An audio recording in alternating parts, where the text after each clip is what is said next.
नमस्कार, मी वैद्य स्नेहा वनमोरे, श्री विश्वायू आयुर्वेद क्लिनिक, पुणे.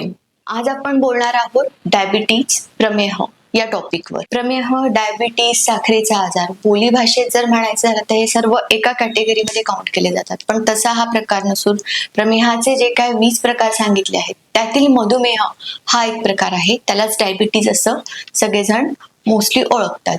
ह्याचे जर प्रकार करायचे झाले तर कृशप्रमेही आणि स्थूल प्रमेही, म्हणजे काही प्रमेह पेशंट असतात, डायबिटीज पेशंट असतात की जे बारीकही असतात आणि काही पेशंट असतात की ते जाड असतात.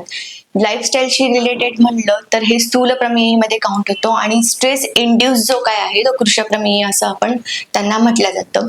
ॲलोपॅथीनुसार जर प्रकार याचे बोलले तर टाईप 1 आणि टाईप 2 असे याचे 2 प्रकार केले जातात. त्यातील टाईप 1 मध्ये हे जे आहे ते इन्सुलिनचं सिक्रिशन हे यामध्ये कम्प्लिटली बंद झालेलं असतं. टाईप 2 मध्ये जो आहे तर ह्यामध्ये मात्रा ही इन्सुलिनची कमी पडत असते.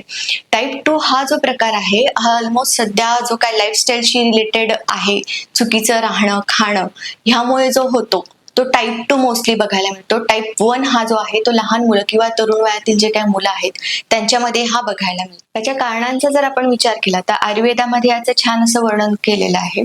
आस्य सुखम स्वप्न सुखम दधिनी ग्राम्यदक अनुप्रसहा पयांसी नव अन्नपानम बुडवैकृतम च प्रमेय हेतू कफकृच्च सर्व. म्हणजे सध्या जी काय लाईफस्टाईल सध्या लोकांची सुरू आहे त्याचं वर्णन हे आधीच ग्रंथकारांनी करून ठेवलंय. बैठे जीवनशैली आहे, खाण्यावर खाणं किंवा भूक नसताना जेवण करणं हा जो प्रकार आहे हा मोस्टली बघायला मिळतो. हा सर्व कारणांमध्ये आपण काउंट केला जातो. लक्षणांचा जर विचार केला तर यामध्ये ही वाढलेली जी साखर आहे ती बाहेर काढण्यासाठी म्हणून युरिनचं प्रमाण हे वाढत असतं. याला प्रभूत अविलमूत्रता असे आयुर्वेदामध्ये वर्णन आलेलं आहे.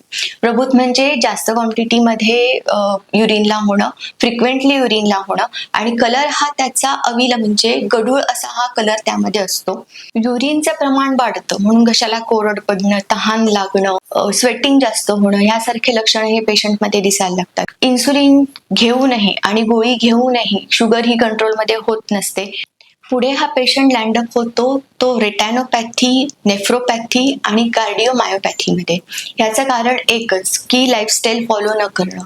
इकडे मी इन्सुलिन घेते आहे, गोळी घेते आहे तर मला बाकी गोष्टींकडे लक्ष देण्याची गरज नसते. पण लाईफस्टाईल जर फॉलो नाही केली तर ह्या सगळ्या लक्षणांचा तुम्हाला समोर जावे लागते. पुढचा पार्ट येतो ते चिकित्सा किंवा ट्रीटमेंट. डिसीज हा लाईफस्टाईलशी रिलेटेड आहे. सो लाईफस्टाईल करेक्ट करणं, यामध्ये डाएट तुमचं हे प्रॉपर असणं गरजेचं असतं. षड्रसात्मक आहार जो आहे तो ह्या पेशंटने सेवन करायला पाहिजे. तन्मना गुंचित म्हणजे एकाग्र चित्ताने जेवण करणं हा एक त्यामध्ये पार्ट येतो. दुसरं षड्रसात्मक आहार येतो. तिसरं म्हणजे डाएटमध्ये काय लो ग्लायसेमिक इंडेक्स असलेले फळांचा समावेश तुम्ही डाएटमध्ये करू शकतात. यव, मूग, ज्वारी, बाजरी यासारख्या धान्यांचा उपयोग तुम्ही तुमच्या जेवणामध्ये करू शकता. 2 वेळ जेवण करणं हे इसेन्शियल असतं. अधेमध्ये काहीतरी न खाणं हा एक इम्पॉर्टंट पार्ट असतो. दुसरं आहे की प्राणायामाचा यात विचार केला तर अनुलोम विलोम, कपालभाती, भ्रामरी, शीतली यासारख्या प्राणायामांचा तुम्ही जर सराव केला तर नक्कीच तुमची जे स्ट्रेस लेवल आहे ती कमी येण्यास मदत होते. व्यायामाच्या बाबतीत जर बोलायचं झालं तर डेली 45 मिनिट वॉकिंग करणं हे गरजेचं असतं. सूर्यनमस्कार तुम्ही करू शकतात, यानेही शुगर कंट्रोलमध्ये यायला मदत होते. चिकित्सेचा पार्ट जर म्हटला तर आयुर्वेदानुसार विचार हा खूप डिफरंट आहे. इतर आजारांचा भाग म्हणूनही डायबिटीज दिसत असतो. यामध्ये आम्लपित्त सारखे आजार, नेहमी सतत ऍसिडिटी होणं, अपचन होणं किंवा ग्रहणीसारखे आजार होणं, बोलीभाषेत त्याला आव पडणं असं म्हणतात, किंवा कुष्ठ, स्किनचे डिसीजेस जरी असले तरी पण काही पेशंटमध्ये डायबिटीज हा बघायला मिळतो. जर हे बेसिक ट्रीटमेंट जर केली, जे आम्लपित्त आहे, ग्रहणी आहे, ह्या आजारांची जर आपण ट्रीटमेंट केली तर नॅचरली प्रमेह हा कमी यायला मदत होतो.